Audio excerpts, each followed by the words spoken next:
Hello guys, magandang gabi sa inyong lahat. Ito si Mike Padua. Nakatuloy tayo sa pinaka-latest weather analysis. Ito po yung ating weekend edition na yung Sabado ng gabi hanggang Lunes, Hunyo 1, unang araw ng Hunyo hanggang 3, 2024. At ito po ang ating Tagalog version pinaglilingkod sa inyo ng Typhoon 2000 at ng Naga College Foundation. At gayon din po ang Aboitiz Power, ang Bank of the Philippine Islands, Sustainable with You. Kapag interested po kayo, meron pong link na matatagpuan po dito sa taas po ng video. Okay? Dito po sa my upper right. Okay, nandiyan yung link. At kapag kayo nanonood via Facebook, punta lang po kayo sa description ng ating video. May link po doon patungo sa PPI website. Gayon din po ang Avenue Plaza Hotel, isa sa pinakamagandang hotel dito po sa Rion, Bicol at Naga City. Ang lokal na gobyerno ng Naga, headed by ang Honorable Mayor Nelson Legacion at ang ating Honorable Congressman ng ikatlong distrito ng Camarines Sur, Congressman Gabby Bordado. At umpisa na natin ang ating update. Ito ang latest GrabSat na ginawa natin kaninang hapon. At ito po yung 48-hour hanggang sa Lunes na po ito. 2-day forecast. At ang bagyong si Aghono Ewenyar, wala na po sa picture. Nalusaw na po siya. Naging parte na ng frontal system. Nasa labas po nitong ating video. At meron pong malakas na frontal system dito. Tinatawag natin Mayo Front. Nakakabit po dito sa isang naging bagyo, okay? By the way, yung LPA po dito, nung last video natin, ay naging ganap na bagyo kahapon. Ito po yung bagyong si Maliksi. Yan po international name, Pinoy po yan. At pag landfall niya po sa may Guangdong Province, west of Hong Kong, ito po ay humina at naging isa na naman pong tropical depression. At sa mga oras ito ay pahina na po siya. Isa na lang po siyang remnant low. At kumakabit na po siya dito sa dulo ng frontal system. At sa darating pong linggo, lalabas po siya dito sa may coastal waters ng southeastern China. At magiging isa po siyang subtropical low. Okay, magiging parte na po siya ng frontal system tulad nitong isang low dito sa may south of Tokyo. At pagdating niya po dito sa east of Taiwan, o south of Okinawa, ito pong dating Maliksi ay isa na lang pong subtropical low pressure. Okay? At hikayat na rin niya ang hanging kanluran at hanging timog kanluran o mahinang habagat. Magbibigay po dyan ng mahangin na panahon. Although mga paulan ay tamang-tama lamang, may mga ulan na pwede maganap dito. Ngayong araw po nito ay nag-form po ng mahinang high pressure dito at hindi na natin binanggit dahil short-lived lang po ito. Bukas or sa Monday ay mawala lamang po ito. At nagbibigay po ito ng napakagandang panahon sa ating bansa. Although napakainit po, maabot po ng 50 ang heat index dito po sa Naga at sa ibang areas po ng ating kapuluan. May mga isolated rain showers and thunderstorms din pat hindi masyado pong kalakasan at hindi po siya karamihan. Okay, hindi po marami ang mga thunderstorms na yon. Pero na yung darating pong linggo o bukas, actually linggo na po. So mamayang hapon, may mga inaasahan pong mga thunderstorms dito sa ating kapuluan. Kasama po ang Bicol, baka may mga thunderstorms na pwedeng mamuo sa hapon o gabi. Okay, meron po mahinang IDCZ dito. Wala naman po tayo nakikita pang ibang low pressure na inaasahan ng mga buo. Pati yung mga bagyo ay wala pa rin po for the next 5 to 10 days. So, all clear po tayo.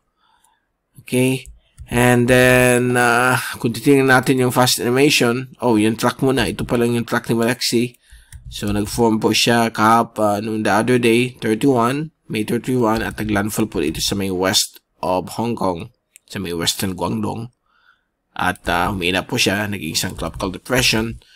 At remnant low na lang po siya dito sa may bahagi dito ng north of Hong Kong. At ito po ay tatahak po patungo dito sa may Taiwan area bilang isang subtropical low pressure. At fast animation, so yan po. Ito po yung remnants ni Bagyong Maliksi. Makita niyo parang maliit na bilog na lang po dito sa may Hong Kong area. At ito po ay tatahak patungo dito sa may Taiwan. Sasabay lang po dito sa linya ng frontal system. At sa zoom in satellite animation, so nakita po natin ito mga kaulapan. Dito po sa may gitna ng Luzon, may mga maliliit po na thunderstorms. Dito rin po sa may silangan at hilagang silangan na Mindoro. Actually, dito sa may northern Mindoro, may mga thunderstorms. At dito rin po sa may Marinduque, Romblon area. Zamboanga Peninsula. Eastern Panay at northern Negros. So, yan lamang po ang mga thunderstorms. May maliit na thunderstorm po sa may hilaga po ng Naga, at madali naman po nag-dissipate. Nagbigay ng ulan dyan. Maybe sa may area ng Calabanga o Magakaw area. Okay, so pagdating sa ating forecast sa hangin, wala pa rin pagbabago. Mamayang hapon, linggo, inaasahan na po magkakaroon dito ng south o mahinang habagat at mahinang hangin mula sa kanluran. Sa may Batanes, pabuing Comoba Island, samantala sa buong bahagi ng ating bansa ay napakakalmado. Halos paiba-iba po ang direksyon ng hangin at napakahina. Kaya na-feel po natin ang sobrang init. But let's hope na may mga thunderstorms po na magaganap na yung hapon ng linggo. Sa Lunes, inaasahan po natin yan na po yung remnants ni dating Bagyong Maliksi. Ito po ay tumatahak patungo dito sa may katimugang bahagi po ng Japan. At magkakaroon ng konting habagat o konting hangin mula sa kanluran sa kanluran bahagi po ng Luzon, sa may northern Luzon at Batanes po yung group. Samantala sa ibang bahagi ng ating bansa ay still kalmado na may konting hangin mula sa kanluran na rin. Okay? At sa Martes ng hapon, yan na po yung remnants ni dating Maliksi. So, nagkaroon na naman ng bagong frontal system dito. So, may inaasahan po tayo dito mga possible thunderstorms area dito ng dulong hilagang Luzon. At dito naman po, may mostly mga isolated rain showers and thunderstorms lang po ito sa hapon o gabi. At meron ditong isang thermal low pressure sa may coastal waters ng northern Vietnam. Okay, at sa Miyerkules po ng hapon, inaasahan pa rin natin na mayroon ditong frontal system o yung shear line hanggang dito sa may dulong hilagang Luzon. Okay, wala pa rin. Parang nagkakaroon po tayo na yun ng monsoon break pagkatapos ng pagdaan ng bagyong si Aghon at yung maliit na bagyong Maliksi. At baka sa middle or last week of June, nandiyan na naman po yung habagat o mga LPAs or tropical cyclone, hopefully, para magpagkaroon na po tayo ng mga ulan. Okay? Dahil kailangan natin to kasi nagkakaroon po ng medyo break na naman. Punta naman natin mga ulan. Ito yung forecast sa ulan. So, mamayang hapon, linggo, inaasahan po natin mga isolated rain showers and thunderstorms sa iba't ibang bahagi po ng Luzon, Visayas at Mindanao. Kasama po ang Sulu Archipelago at Palawan. Dito sa may southern Mindanao, meron po dyan. At sa Lunes ng hapon, inaasahan pa rin po mga isolated rain showers and thunderstorms sa iba't ibang bahagi ng ating bansa. Martes ng hapon, ganoon din po. At magiging mas malakas po dito sa may Cagayan Valley at sa area po ng gitnang Luzon. Okay, so pasalamat tayo na hapon-hapon may mga isolated rain showers and thunderstorms na rin na at least wala na yung hapon-hapon na talagang walang ulan. So at least meron na tayong ulan. So magbibigay na ito ng mga ulan sa mga farmlands sa ating bansa. So ito yung rainfall accumulation natin for the next 3 days.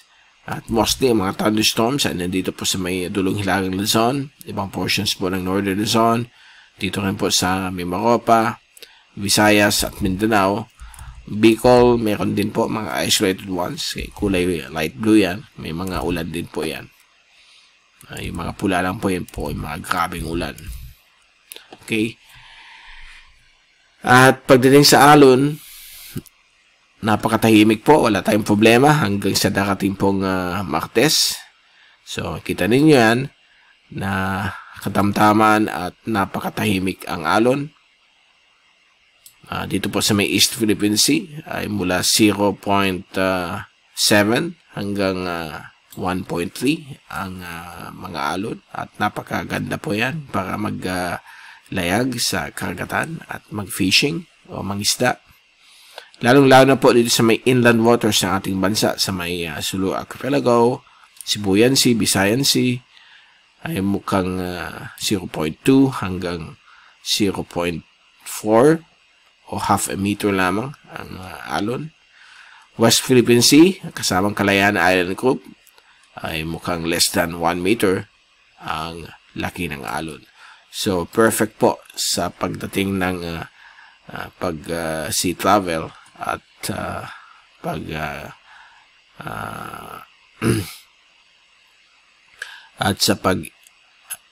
at maganda po ito para mangisda po kayo dahil po wala pong malalaking alon. Okay, so yan muna po ang pinaka-latest natin and weekend at babalik ulit tayo early next week na yung darating pong Martes o Lunes. Ito si Mike Palo nagpapaalam. Mag-ingat po tayong lahat. May #WeatherWiser at maraming salamat po sa pagpanood niyo dito sa ating channel. God bless po sa inyong lahat.